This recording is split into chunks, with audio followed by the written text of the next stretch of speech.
Assalamualaikum dan salam sejahtera. Saya Nurul Liana Natasha binti Husin, DEM 10210119 dari batch 25.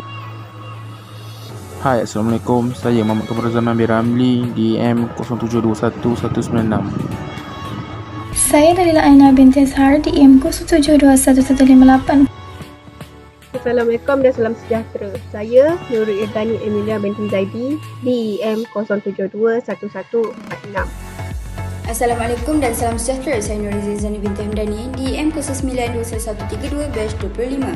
Assalamualaikum dan salam sejahtera. Saya Muhammad Hakimi, DEM 08211043.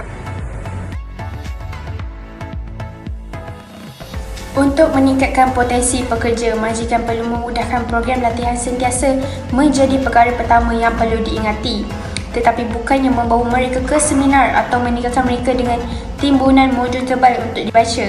Malah beri mereka latihan yang secukupnya dan kenal pasti kelemahan mereka. Ini untuk memanfaatkan sepenuhnya usaha latihan yang dijalankan. Majikan mungkin ingin meneroka cara alternatif untuk menjadikannya lebih menarik dan yang paling penting interaktif.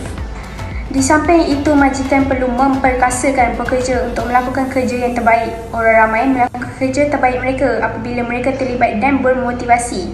Melabur dalam kerjaya jangka panjang, pekerja juga boleh membangunkan rancangan untuk meningkatkan prestasi dalam syarikat dan menyediakan sumber dan latihan yang akan membangunkan pekerja menjadi pemimpin berbakat dalam jangka masa panjang.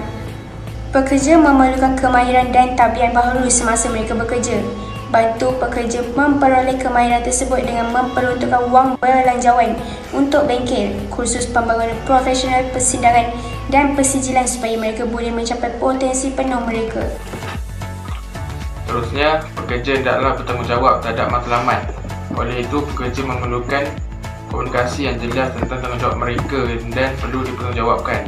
Pastikan majikan berkomunikasi dengan pekerja dan jangan takut untuk memberi amaran dan akibat apabila mereka memperoleh pendapatan.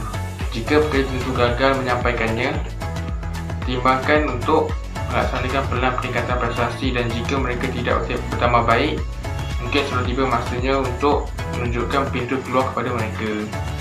Pada pendapat saya pula, majikan harus memberi ganjaran kepada pekerja yang berprestasi tinggi.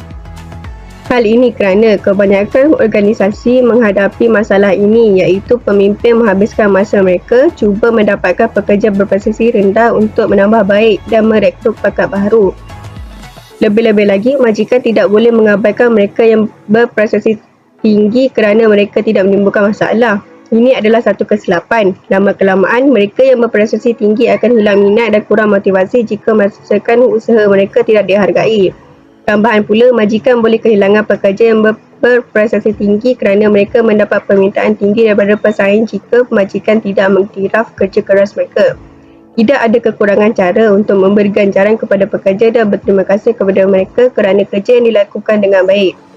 Memberi ganjaran kepada mereka adalah dengan bonus, kenaikan pangkat, rehat tambahan, pujian orang ramai dan faedah tambahan adalah cara yang berkesan untuk memberikan ganjaran kepada mereka yang berprestasi tinggi dan memastikan mereka sentiasa bermotivasi. Persekitaran ceria dan positif bukan lagi rahsia. Pekerja yang gembira adalah pekerja yang lebih terlibat, produktif dan bermotivasi. Selain itu, menganjurkan aktiviti di luar pejabat. Contohnya menelia pola bulanan dapat mengeratkan lagi hubungan antara majikan dan pekerja.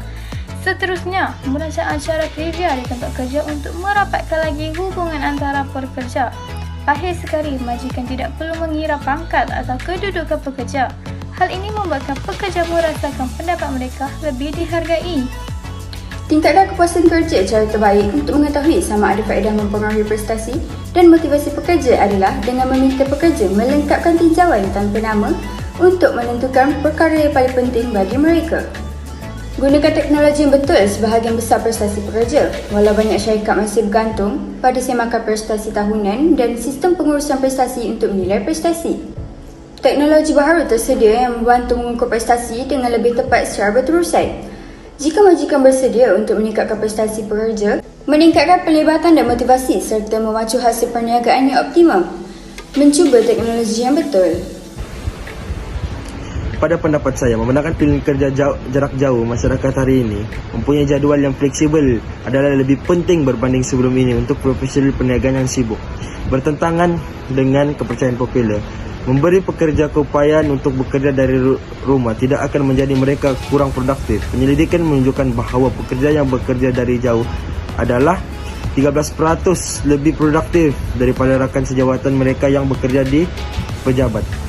Dan mereka menghabiskan masa mereka untuk berulang-alik dengan memberi tumpuan kepada kerja. Sebagai contoh, jika seorang ahli pasukan anda berasa tidak sihat untuk datang ke bayar dan mereka tidak peduli untuk menyelesaikan hukuman mereka, tapi mereka masih boleh menyelesaikan kerja, biarkan mereka bekerja dari rumah dan bukannya mengambil hari sakit dan tidak mencapai apa-apa. Jika seseorang mempunyai penghantaran dan pembaikan rumah yang mereka perlu berada di rumah, biarkan mereka bekerja dari jauh supaya mereka boleh kekal produktif dan tidak menghabiskan semua masa bergaji mereka. Kesimpulannya, ikatan antara majikan dan pekerja amat penting dalam sesebuah organisasi. Tanpa majikan yang baik, organisasi itu tidak terbentuk, dan jika tanpa pekerja, impian atau matlamat majikan tidak mungkin atau sukar untuk dicapai. Mereka memerlukan antara satu sama lain. Sekian, terima kasih.